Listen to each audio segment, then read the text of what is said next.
What is going on, Yacht Nation? And the time is finally here. Cyberpunk 2077 has either released for you or is going to in the next couple hours or so.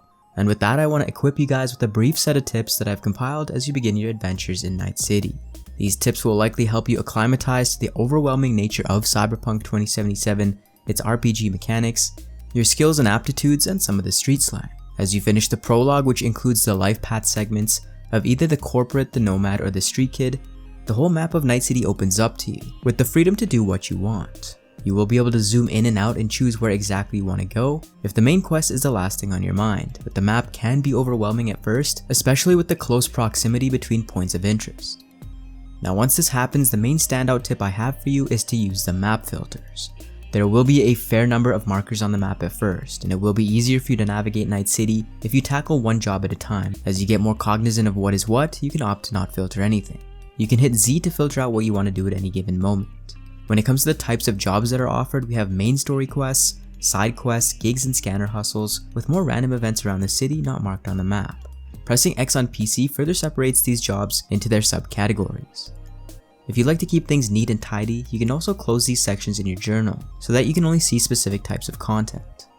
Let's move on to how you will build your character. This is a fluid class system, but you might have already started thinking what kind of archetype your character might fall into. Your character will have 5 core attributes which will give you stat boosts as you invest points into and open up a variety of perk trees at the same time. As your attribute level rises, more high-tiered perks will open up.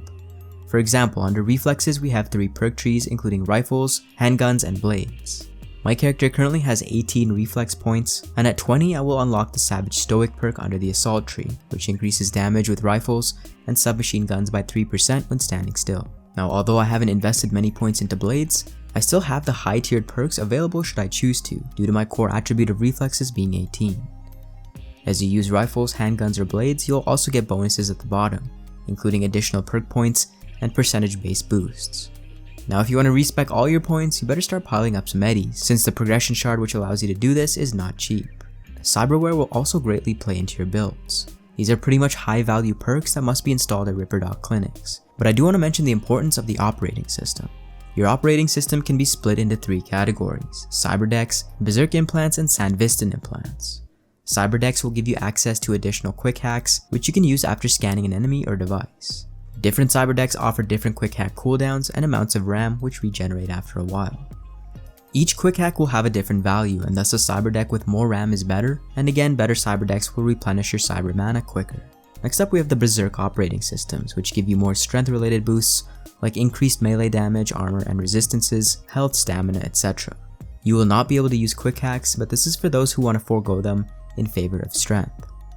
Finally, we have the Sandviston operating system, which allows you to slow time by pressing E, and can offer you bonuses like crit chance. All these come in tiers from common to legendary, with legendary having more unique abilities and increased percentages than their common counterparts. Next up we have crafting. You will be able to craft in this game, and there's even an entire perk tree under technical ability which will help you do so. Obtaining schematics will allow you to craft things like weapons, consumables, ammo, and mods, and again they come in different rarities with different required components to create. You will only be able to craft legendary schematics if you spec heavily into the aforementioned perk tree, so keep that in mind. If you want an example of crafting a basic item, we have the Bounce Back Mark 1 Healing Inhaler, which takes 2 of these uncommon components that you can loot off enemies. As you can imagine, higher tiered items take rarer and usually more components. You can also choose to upgrade existing weapons with these components, and because you are crafting, each time you craft, you will feed into that skill progression system in the perk tree. If you need more components, you can always disassemble items to get them. Moving on, we also have clothing. Clothing will have base stats, and some will have clothing fabric mod slots to fortify them or give them added bonuses. As you progress through Night City, you will be able to find shards, which give you a slice into the universe of Cyberpunk 2077 in the form of lore tidbits. If you really want to enjoy Cyberpunk 2077, take a look into the Cyberpunk 2020 sourcebooks and lore, which Cyberpunk 2077 is in the same timeline as. Created by Mike Pondsmith and Artal Sorian, you will get added enjoyment playing the game if you have some sort of insight into its history. I do have lore videos on the channel, or you can pick up the latest release Cyberpunk Red, which sums up the lore going into 2077 quite nicely. There is also a lot of slang in this game derived from the source, and I have compiled a small dictionary in video format for you guys to check out if that interests you.